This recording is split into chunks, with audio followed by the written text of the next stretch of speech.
Hello, and welcome to Wipeout 3. This is Jamie the D, and I'm on my own today because Sagamartha's a bit of a lag fest. I don't know why, but snow levels, the Wipeout games, on emulation at least, always seem to have trouble with snow levels. Could be to do with transparencies, actually, looking at it. But either way, we're flying through Classic Track 3, Sagamartha, in the Oricom, which has a very interesting design, very stolid, very chunky, much like Oricom's driving philosophy. And, of the classic tracks, I'd say it's a toss-up between this and Phoenicia Park for how close they are to the original. The only change I can really notice is it's easier to get up that sharp turn hill.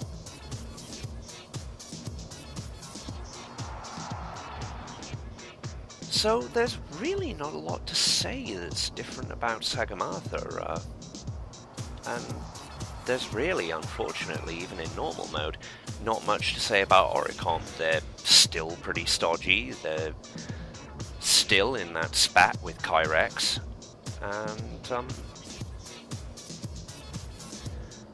they're still nominally good guys? As good a guy as you can have? So, yeah. I think then it's time to talk about progression in this game, and how utterly insane it's going to be for me to get all the prototype tracks. You see, I've mentioned this before, but it needs a little bit of repeating and a little bit of clarifying, actually.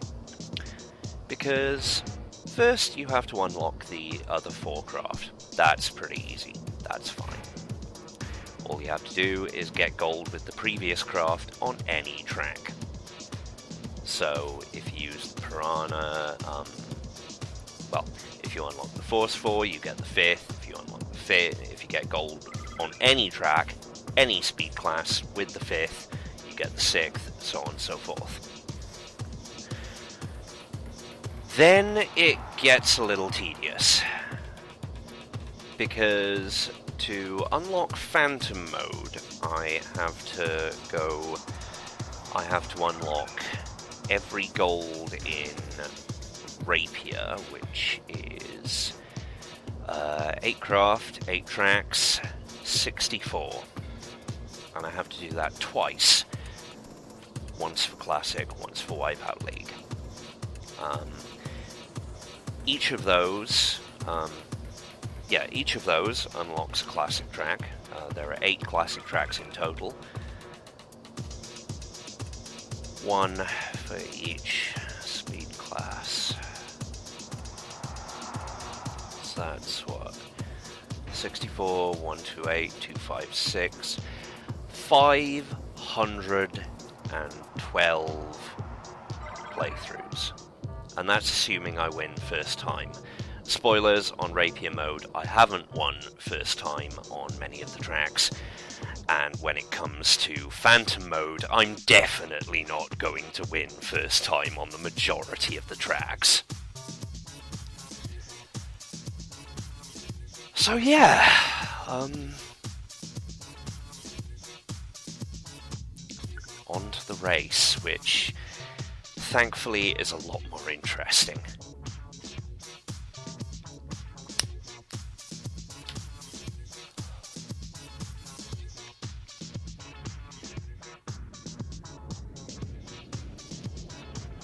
Now,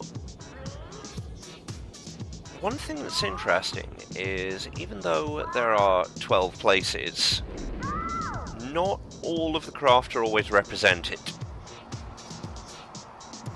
Very often they are, but not always.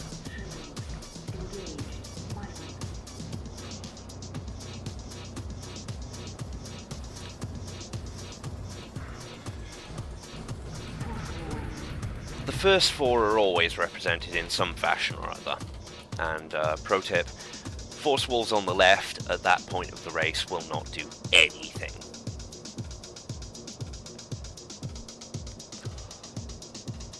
The racers do follow a relatively set path. You notice we got 2 Gotekis, we've got 2 Oricoms, we've most likely got 2 Kyrexes. We have yet to see an AGS. That might be a 3rd Goteki. In fact, I think that is a 3rd Goteki.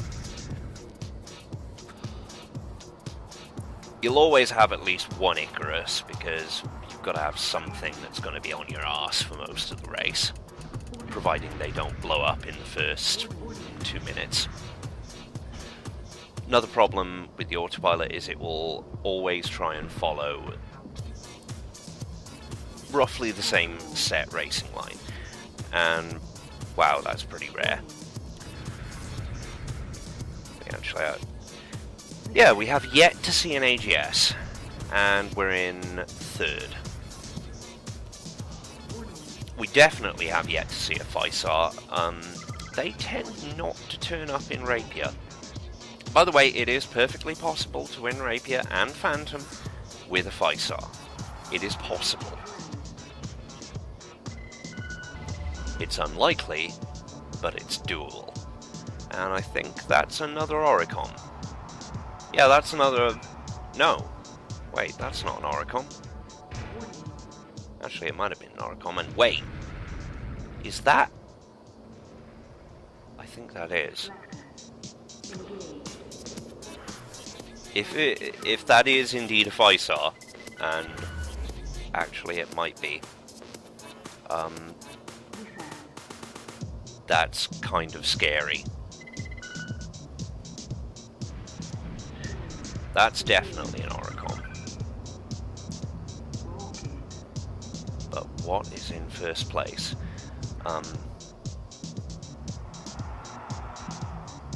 No, it's an Icarus. Oh dear.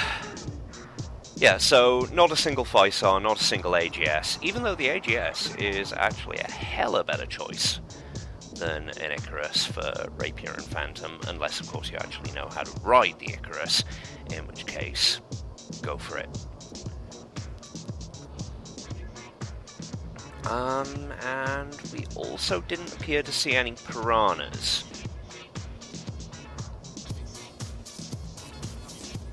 So there's a fun thing. It is moderately random which races you will face up against, but there does appear to be a bias in the higher ends towards Oricoms, Kyrexes, and Icaruses. Oricoms because, well, they're the everyman craft. Icaruses because they go like shit off a stick, and Kyrexes because they're really hard to kill. So yeah, look at that dual hull design. It's a surprisingly chunky design, and elements of it survive to the modern generation of Wipeout.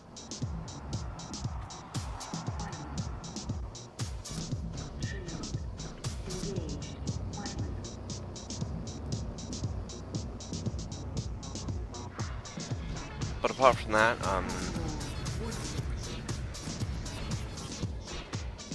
there's not a whole lot left to say about the Sagamartha race.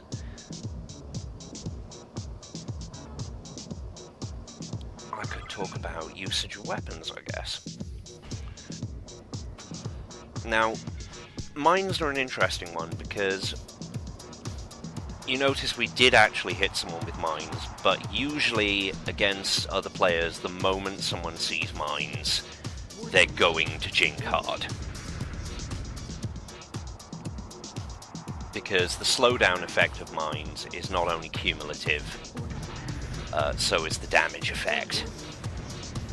So it's really a bad idea to hit mines. Even the start of a mine trail will screw you up a bit. But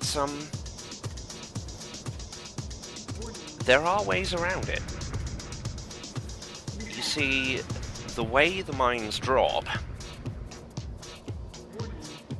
they've got a fairly long delay between them, So what you tend to do when you're in front and you have a series of mines is, as you're laying the mines, you make some wild swings back and forth. You essentially pinball a little bit. And a successful use of energy drain. It's not often you see that outside of player matches.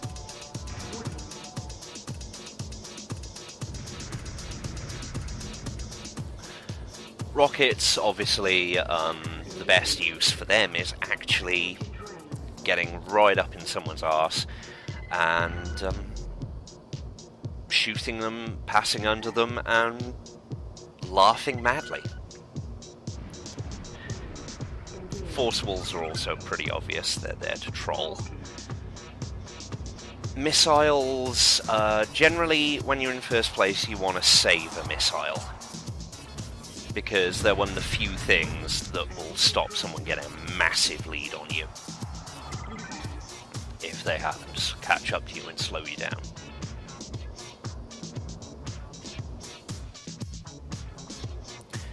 Deflector, just don't bother. Really don't bother, it's crap. Cloak stops lock-on, so it's useful if you're ahead. Shield is just generally useful. And energy drain becomes useless the moment you hit the top of the pack.